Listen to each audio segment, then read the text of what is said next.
Hey guys, welcome back, my friends. This is Rod with you, hanging out. Going to do a contest entry for Chris Profi. Chris Profi, as you know, is musically obsessed, and that's the name of his channel, Chris Profi Musically Obsessed. He's having a contest. Chris got a great channel. His contest is about his birth year, 74, and also 1988, and three albums that have a special meaning for us. So going back to his birth year of 1974, the world's greatest rock and roll band, It's Only Rock and Roll.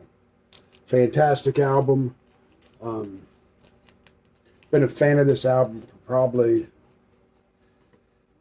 God, over 30 years, easy. Um, it's always been a favorite of mine by them. It's Only Rock and Roll. Of course, it's got the title track on there, but it's got some great songs on here like If You Can't Rock Me.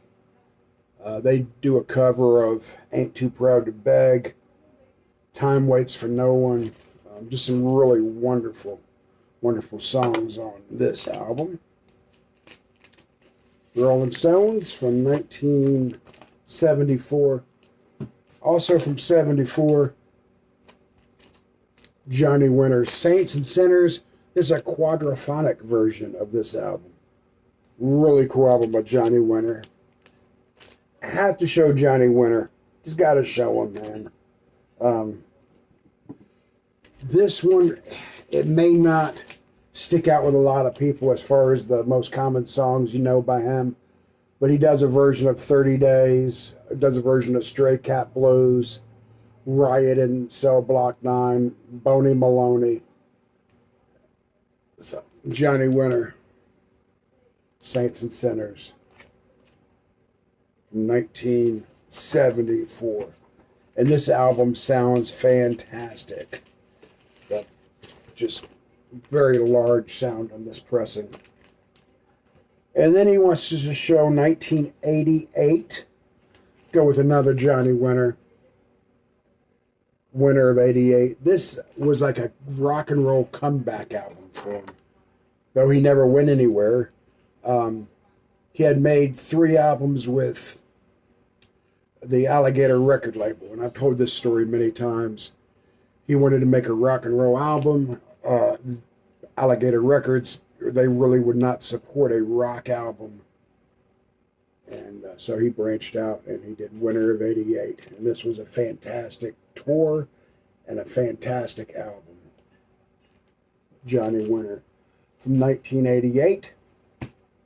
Also in 88, Living Color. Man, when they struck hard. Cult of Personality was everywhere.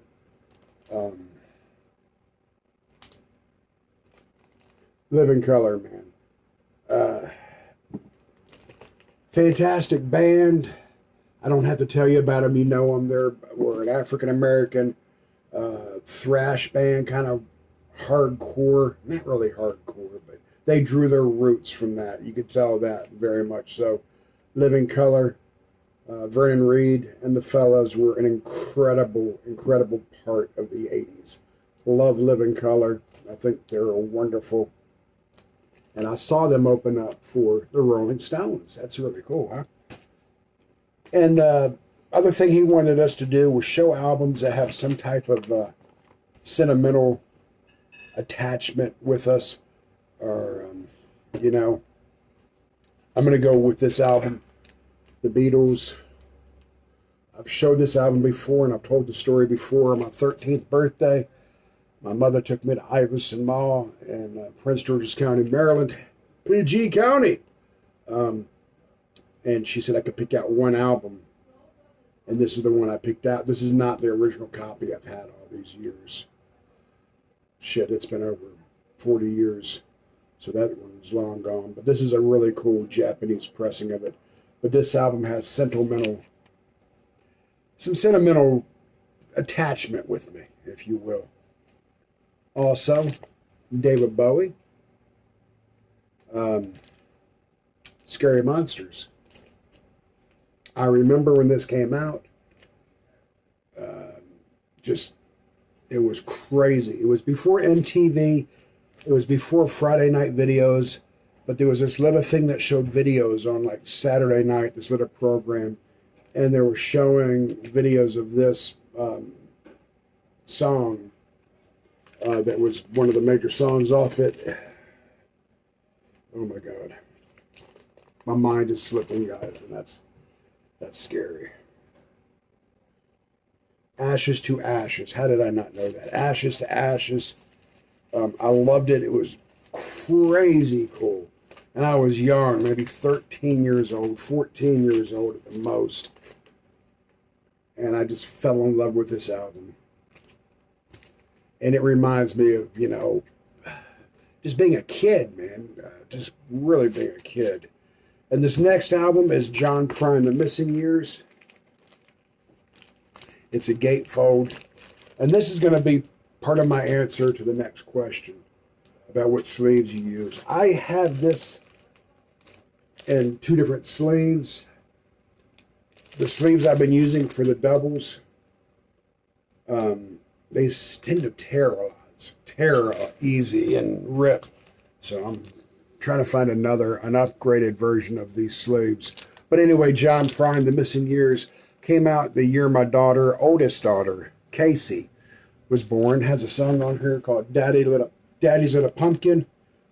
I remember having it on, I think, CD, and definitely wasn't the album. It may have been the cassette, but I'm pretty sure it was a CD. I love this album. Very sentimental. My wife got it for me for Christmas the year she was born. And she was born in December, so she was only like 2 weeks old, 3 weeks old when I got this album the first time. And the last question he wants us to answer is, what sleeves do you use? I either go with Invest in Vinyl or the MoFi sleeve. The Invest in Vinyl works just as well for a few dollars cheaper.